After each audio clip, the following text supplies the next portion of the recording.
Got it. Does it feel better the second time than the first? It does. Like, I know I deserve to be here now. You know, I'm 2-0. It's not a fluke like people said last time. Oh, I got lucky, but you know, I dominated 3 rounds and nearly got the finish at the end. But you know, I was a bit disappointed I didn't get the finish. Too little, too late. I heard one of my coaches tell me to go get that bonus, but I thought money, so I started swinging my arms about.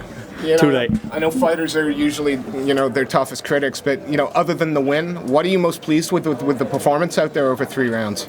I was, I don't know, you guys tell me, but I feel like I was more mature. I was relaxed, you know, I did swing a few crazy shots, but I'm weeding it out slowly. I'm still 22. By the time I'm 22 and a half, I might not swing those crazy shots. So, yeah, I feel more composed. I'm relaxed. I'm using my brain in there. I'm not just sort of reacting on like, you know, on instinct. I'm making things happen. I'm reading what's happening. I'm watching it. It's like it's in slow motion today. So, what's it like getting a win in the O2 Arena in England? It literally is a dream come true. I dreamt about this moment. I planned this moment, and you know, now it's true. Now it's real. So we're here. It's all good. Like you said, you wanted to go out for, you know, to get that bonus, and you got so close. It was actually a little confusing to see whether the fight was stopped or if the time went out. What were you thinking when that happened? Did you think that you'd knock him out and that you'd get a knockout win? I thought I knocked him out, but it's more. I know I was joking about the bonus, but it's more the finish. I want the finish rather than, you know, the bonus is awesome. It's gonna, after the last bonus, I nearly spent all my money at TriStar, you know. Someone please sponsor me, I need some money. That place is expensive. They tax you after your meal, you eat your food, and then they come and they add the tax. Oh man, you got to tip the staff. You can't just staff on tipping even with bad service. Bad. So someone sponsor me, please. I need some money to be out there. Will that you know, deter you from going back to TriStar, the financial aspect? I'll spend every penny I've got to be the best in the world. You know, it's my dream, it's my goal, it's my plan. You know, ooh, thank you. There's the pretty woman with the water. Thank you. You know, it's when I was a kid, I sat there. I wanted to be whatever I was doing. I wanted to be the best, and I started watching these MMA guys, and I thought I want to be the best at that. My mum's not a fan of it, but my dad likes it. He thinks I'm pretty badass, so it's all good. How far do you think you are away from being the best in the world? Very far, very far. I've you know, been at TriStar. I've worked with some of those guys that have been there, and some of the guys that have been near there, and I'm not on that level yet, so I've got a long way to go. I think I'm going to get there. You know, I believe in myself, and I think my coaches believe me. I hope they do. So yeah, that's the plan. It's not, you know, I'm not expecting next year to be the best in the world. I'm 22. You know, if I'm 30 years old, I can still be improving, and then who knows? We'll see.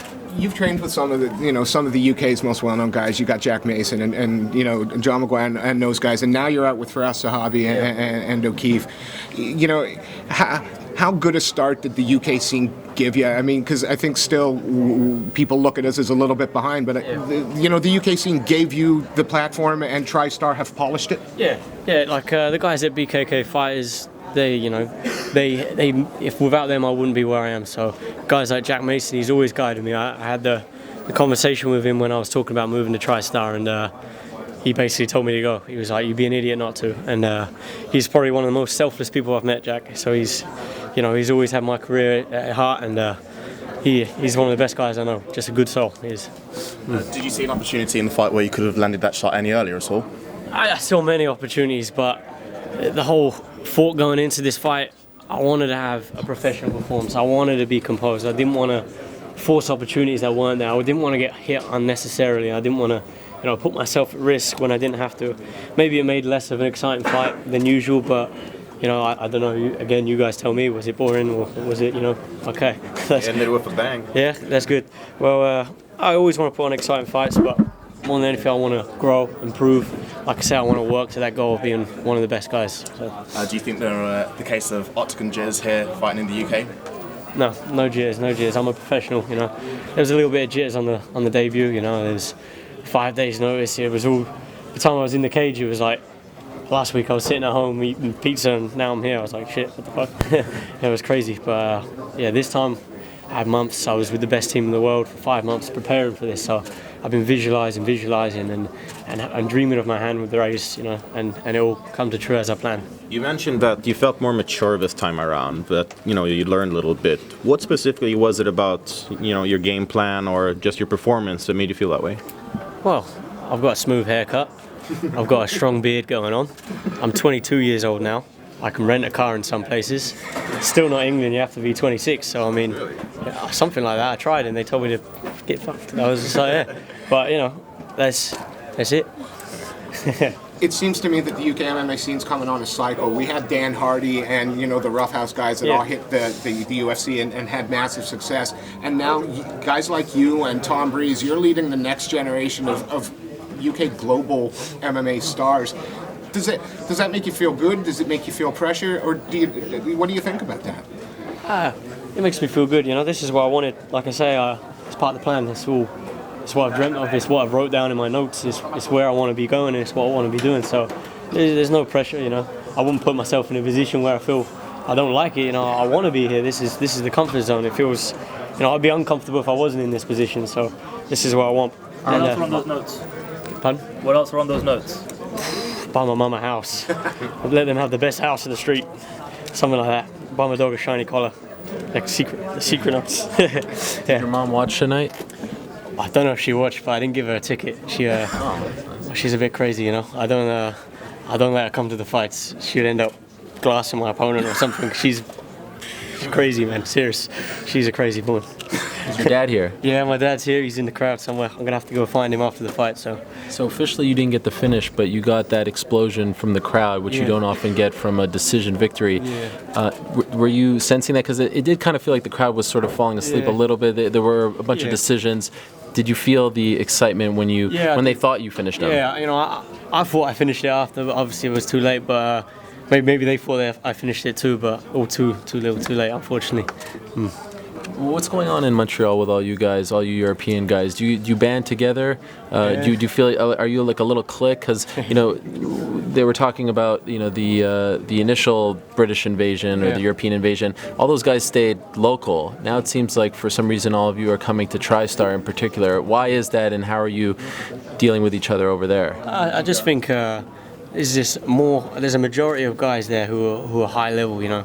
Back home where I train, there's a handful of pros. They're good pros, there's good coaches, but there's not the same amount of talent there. Like in TriStar, I could turn up to a sparring session and there's 20 plus pros on the mat. 20 guys fought in UFC and 20 guys that fought in big events, you know. And back home I was the first guy in the UFC, and for my confidence when I started working with UFC guys and other guys with like 30 plus, 40 fights, you know, rolling with guys like Ivan Menjivar and, you know, doing well and not just getting thrown about. It's good for your confidence. Back home I was like, I'm not sure if I deserve to be here, you know. I'm doing a lot of training with guys who are domestically they're doing great, but they're not at that pinnacle, so they're not at that point. So it's hard for your confidence to believe you're off that level. But now I know, you know, I've worked with those guys day in, day out. I won 2 fights in the UFC. Some say I won the first by fluke, but I don't think there is a fluke. I meant to choke the guy and I choked him and I got the win. So, and this one, you know, it was as decisive as can be. And I deserve to be here, I believe. So what do you have your eye on next? Do you want to stay on the European circuit? Do you want to fight in North America? What are you thinking? I've always wanted to fight in America. Like, you know, Vegas is the fight capital of the world, so one day it would be great to get a fight there. If that's next, then so be it. But I don't really mind. I fight in London every show if I come to this. It's great. Dana said he said something before the show. He doesn't come here very often, and so make the most of it. I want to be that person to bring it back here more often. You know, I want to be that guy to bring the shows back, to bring the crowds back to the UK. Like Ricky Hatton. You remember Ricky Hatton? The boy, he used to turn up to the weigh-ins. He'd had the guys, the brass band, like do, and they were all going mad. I want to be that guy to do that. I want big troops of English guys coming out to the fights. I want to be that guy. What do you rank this win in your career? It's the biggest win of my career, definitely, without a doubt. So where do you go from here? Home. I'm gonna go home and play with my dog. Say hi to my mum before I go back to TriStar, and she doesn't know I'm going back yet. She's like, oh, he's only gone there for one camp. I'm like, I'm probably going to move there eventually. So I won't tell her that too soon. Maybe I'll tell her soon. But I'm sure she's going to. Hopefully she doesn't watch the end of this video. Yeah, hopefully she's not watching this. I'm going to have an angry phone call waiting for me. Yeah. Congrats. Thanks guys.